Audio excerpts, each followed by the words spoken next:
Here we are for day 2. Well, actually, it's more like 4 or 5 of this project. We came back before and we put some more wood underneath just to keep things a little bit firmer under there.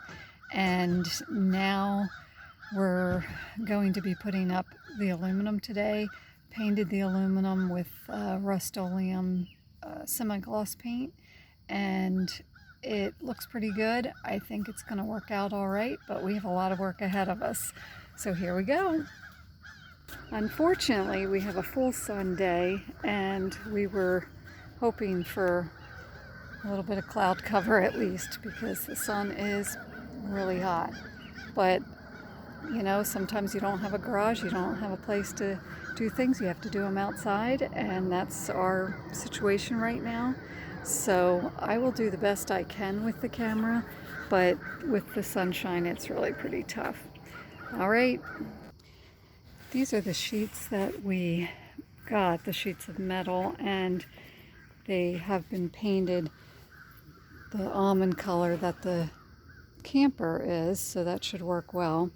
They put a Pittsburgh seam in this one, and then our other one will go right in here into the groove, and that's where they will connect. We also have a few more of these. We already put a couple of these in there, but just for some added support, and also we're going to need a place to screw the seam of the panels together. So we got 2 of them. If we don't need it, we can take it back. This is how it looks underneath. It's not pretty, but it's much better than it was, believe it or not. And right now we're just finishing up some of the strapping, and then we'll be ready to go with the next steps with the insulation and then putting our aluminum on. So it's exciting now. I'm really ready for it to be done. This is the back side of the fiberglass that we took off, and as you can see, all this cardboard they put under here, it was just disintegrated. And so right now what I'm going to do is I'm going to cut just so that we'll be able to measure on our aluminum where the lights need to go. I'm going to be cutting a portion here, and then we'll have a template, and that template will help us measure on our aluminum. Good riddance fiberglass. We have it all bagged up, and it just crunches up so easily. It's amazing. It makes you a little leery about even driving one with that on. And now my husband is just finishing up the rest of the wood pieces that have to go on, and then we will start with the insulation.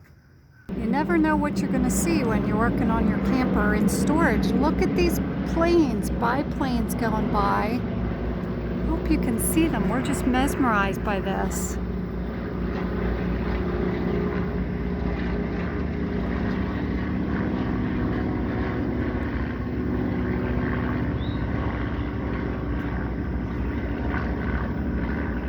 That is just awesome.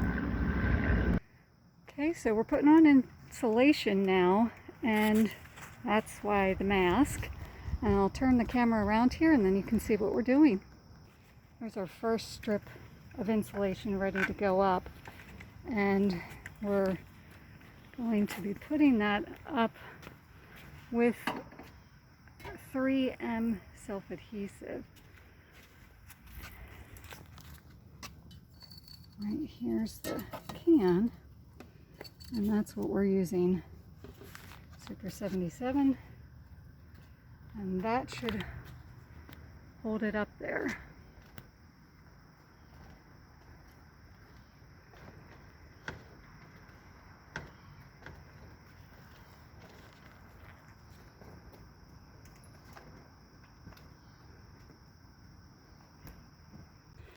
There it is with all the insulation on, and now we are ready to put up the sheet metal. We did discover that the Pittsburgh seam is a little tight to get the other sheet into that slot. So using the crowbar, we can open it up just a bit. And then that way, when it's up on the camper, we'll be able to slide that bottom piece in without hopefully too much trouble. This definitely would have been easier with a third person, but we didn't have a third person, so here we are. It was just really rough to get that sheet up there and to get it to stay.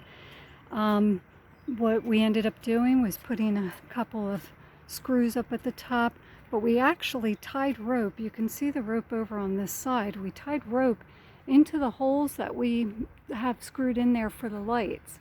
And then Dennis was up on the roof and he just pulled it back until where it needed to be to put the screws in.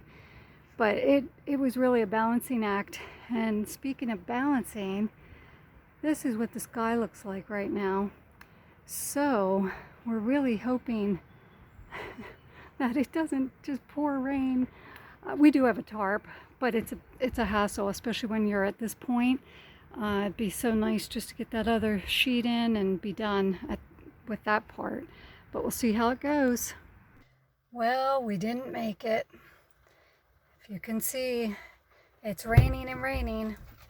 And we had to put the tarp back up on the camper. And now we have to wait. So I don't know if you can see the clouds behind me.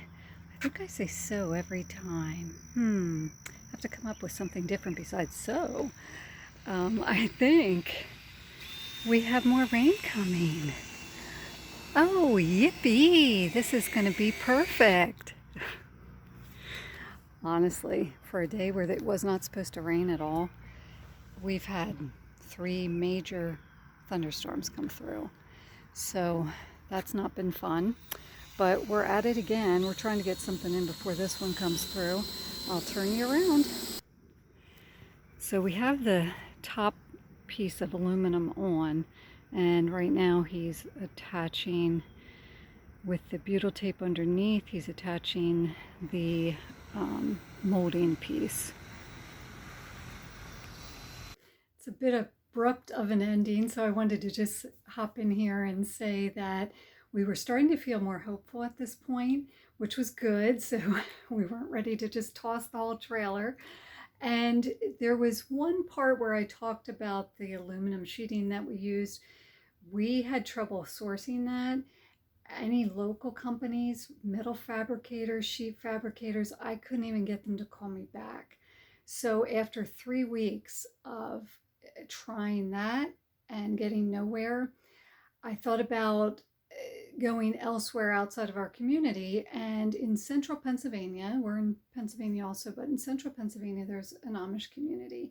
And so I looked up metal fabricators there. I found a tin shop, and they were more than happy to work with us. And he was able to get one of the sheets. I wanted the .40 or 040 gauge. He was able to get one of those, and then the other one never came in. So we used a .36 or 32, I forget what it was, but it was very similar weight, but it did give a little more than the other one did in flexibility. So if we had to do it again, I would have put that thinner sheet on the top because that's where the curve was on the RV, and it would have been easier to smooth it down. That .040 was a little rigid to work up there, but I mean, we got it done and it's fine. But just a little tip, if you find yourself in this same position, that's what I would recommend, is to put a thinner sheet on those curved edges. It's a little easier to bend it. And also it's very hard to find a place that will paint the aluminum. So allow time for etching it and for priming it and for painting it. That was quite an ordeal as well, just getting that all done and ready to go. All right, so we'll see you back here next time. Thanks for watching. Bye.